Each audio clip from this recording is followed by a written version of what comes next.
ये लो बेटा तुम्हारे 10 रुपए। अरे अम्मा, मैंने कब 10 रुपए दिए तुमको? बेटा तुम्हें याद नहीं, लेकिन कल मैं तुमसे सामान लेके गई थी। 70 रुपए का सामान था, मैंने 100 रुपये दिए। तुमने मुझे 30 रुपए की जगह 40 रुपए दे दिए वापस। हाँ हाँ हाँ, याद आया मुझे। लेकिन अम्मा मुझे एक बात बताओ, कल तो 5 रुपए के ऊपर तुम इतनी चिक चिक कर रही थी, बात बात पे मुझसे बहस कर रही थी, मोल भाव कर रही थी, और अब तुम 10 रुपए वापस देने मुझे चली आई हो।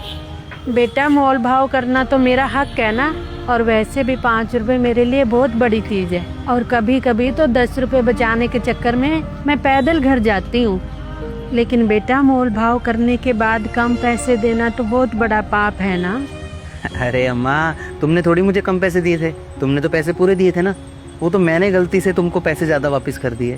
और कर भी दिए तो क्या हो गया, वैसे भी 5 रुपए के ऊपर तुम मुझसे चिक चिक कर रही थी, तो 10 रुपए फालतू ही तो मिले थे तुम्हें, और मुझे क्या ही फ़र्क पड़ जाना था 10 रुपए से। बेटा तुम्हें तो कोई फर्क नहीं पड़ता, लेकिन मेरे मन पर तो बोझ रहता ना कि मैंने जानते बूझते हुए भी तुम्हारे पैसे खा लिए। इसीलिए बेटा मैं सुबह सुबह तुम्हारे पैसे लौटाने आ गई। अच्छा अम्मा, तुम आई कहाँ से हो वैसे? क्योंकि आसपास तुम्हें पहले तो कभी देखा नहीं। कहाँ रहती हो तुम? बेटा मैं सेक्टर 8 में रहती हूँ। क्या बात कर रही हो अम्मा, तुम सेक्टर 8 से मतलब 5-6 किलोमीटर दूर से यहाँ पे मुझे 10 रुपए वापस देने आई हो? हाँ बेटा, मन को सुकून चाहिए था ना। वैसे भी कुछ साल पहले मेरे पति चल बसे थे, लेकिन उन्होंने अपनी सारी जिंदगी नेक और मेहनत की कमाई की, और मुझे भी बताया कि कभी किसी का हक या किसी का पैसा नहीं मारना, ईमानदारी से ही ज़िंदगी बसर करनी है। क्योंकि बेटा इंसान तो चुप रह सकता है, लेकिन ऊपर वाला कभी भी हिसाब मांग सकता है। और बेटा अमीरी गरीबी दुख सुख तो आता रहता है, लेकिन इंसान का ईमान नहीं गिरना चाहिए। अच्छा बेटा मैं चलती।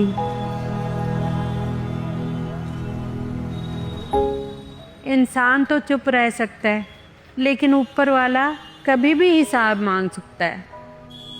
नितेश, दुकान का ध्यान रख, मैं अभी आता हूँ। नमस्कार सेठ जी। अरे नमस्कार सिंह साहब, आज सुबह सुबह इतनी जल्दी मेरे घर पे? अरे कल तो मैंने आपका हिसाब कर दिया था ना। हाँ सेठ जी, हिसाब तो आपने पूरा कर दिया था, गलती मेरी तरफ से रह गई थी। कल जब मैंने हिसाब जोड़ा था ना, तो आपके गलती से मैंने 300 रुपये ज़्यादा जोड़ दिए थे। आपने भी अच्छे से देखा नहीं और मुझे पूरे पैसे देकर वापस आ गए।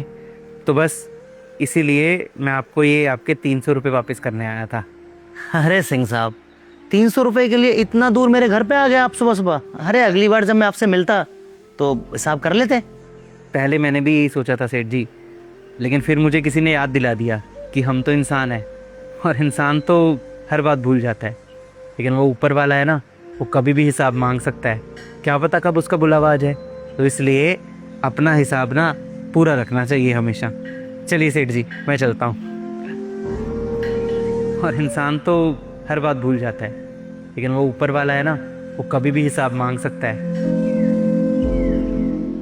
माता जी। हाँ बेटा, आप कौन? माता जी आप मुझे नहीं जानते, लेकिन अंकल जी मुझे जानते थे। दरअसल माता जी, वो अंकल के जाने से पहले मैंने उनसे कुछ पैसे उधार लिए थे, तो वही देने आया था। अच्छा बेटा, मुझे तो इस बारे में नहीं पता।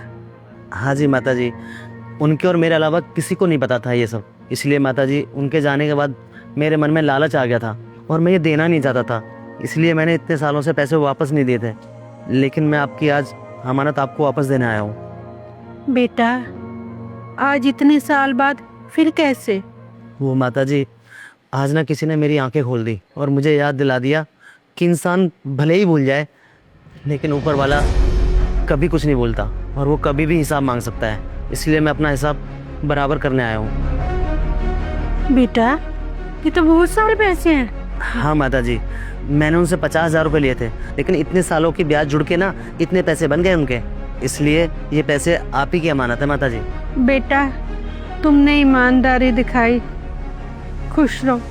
ठीक है माता जी, मैं चलता हूँ। सच कहते हैं कुछ लोग, अच्छाई लौट कर जरूर आती है।